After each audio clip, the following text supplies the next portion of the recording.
नमस्कार दर्शकों, भारत टीवी में आप सभी का स्वागत है। मैं राहुल शर्मा और हमारे बीच में दिल्ली प्रदेश अध्यक्ष कांग्रेस सेवा दल के सुनील कुमार जी, इनसे बात कर लेते हैं। सुनील जी, 5 सीटों में से 1 सीट कांग्रेस की। सबसे पहले तो मैं चौहान बांगर की जनता का धन्यवाद करता हूं कि उन्होंने कांग्रेस को अपनी सेवा करने का मौका दिया और अपने मतीन अहमद जी के बेटे जुबेर अहमद जी को निगम में ला करके बड़े भारी बहुमत से जिताया। उसके लिए मैं जनता का धन्यवाद करता हूं और जनता से अपील करता हूं कि जिस तरह का निर्णय इन्होंने चौहान बांगर में लिया, यदि और 4 जगह की जनता भी इस तरह का निर्णय करती तो शायद समीकरण कुछ और ही होते। परंतु जनता को आज की डेट में थोड़ा सा अपने जो पथ है, पथ से हट रही है, फ्री की तरफ थोड़ा ध्यान ज़्यादा दे रही है। उसे विकास और अपने बच्चों के भविष्य और देश की जो स्थिति है उससे कोई लेना देना शायद लगाव नहीं रहा है। मैं बताना चाहता हूं कि देश का विकास आपके बच्चों के भविष्य का उज्जवल भविष्य के लिए और जो हमारी सुविधाएं हैं डेली रोज़मर्रा की, जिनमें के गलियां हैं, नालियां हैं, सड़कें हैं, बिजली हैं, स्ट्रीट लाइटें हैं, उन सब चीज़ों को भी ध्यान में रखते हुए जनता को निर्णय लेना चाहिए।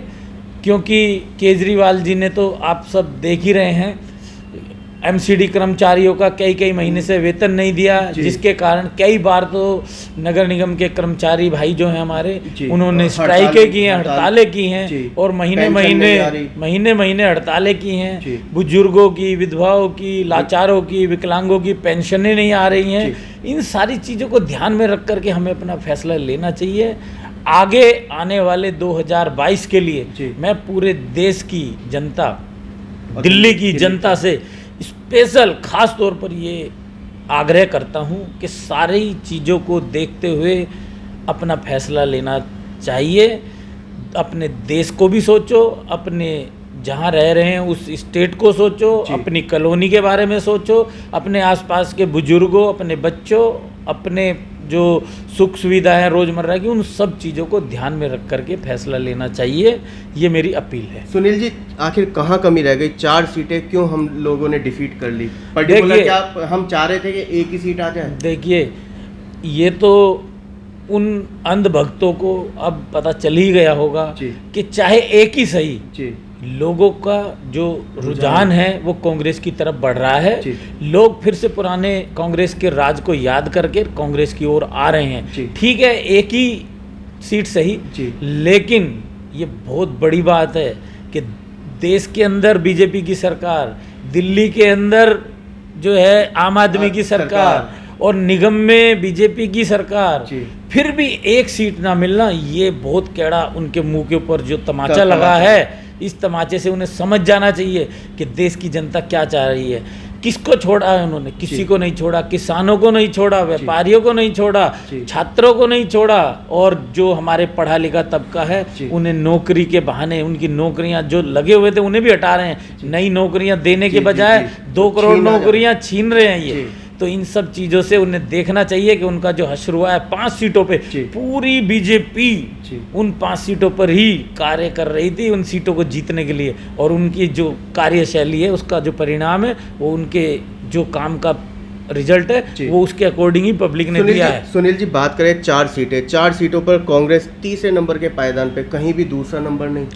देखिए, मैंने बताया ना कि पब्लिक का जो रुझान है वो धीरे धीरे करके बढ़ रहा है, कांग्रेस की तरफ आ रहा है और कांग्रेस को याद कर रहा है। ऐसा नहीं है कि तीसरे पे, दूसरे पे नंबर एक अलग चीज़ है। हमारा भी थोड़ा सा जो कार्य वर्किंग हो रही है वो शायद उसमें कहीं कमी रही होगी, तो पब्लिक को फिर से अब कांग्रेस की तरफ लौटना पड़ रहा है। क्या कांग्रेस ने 2022 की तैयारी आज से शुरू कर दी है?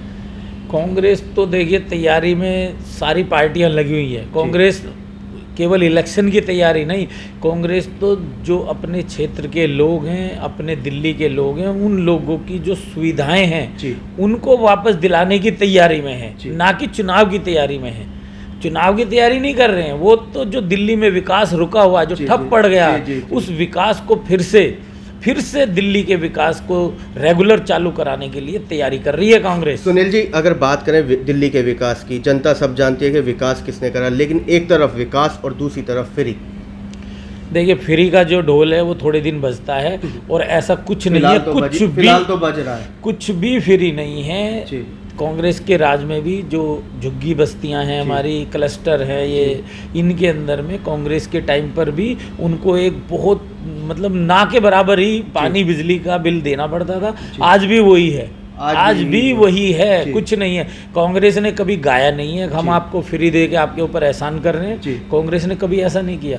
इन लोगों ने क्या है, उसको एडवर्टाइज कर दिया है, उसको जो है फ्री फ्री फ्री कर करके गा दिया। अब गाने से क्या है, लोगों की थोड़ी मानसिकता बदल गई थी, लेकिन अब वो फिर से कांग्रेस की ओर आ रहे हैं। लेकिन अगर हम फ्री की बात करें, जनता फ्री का तो सीधा सीधा फ़ायदा तो ले रही है, लेकिन सड़क के नहीं बन रही, पेंशन नहीं आ रही, समय पे वेतन नहीं मिल रहा, नौकरियां सब खत्म। ये चीज़ भी जनता सोचे।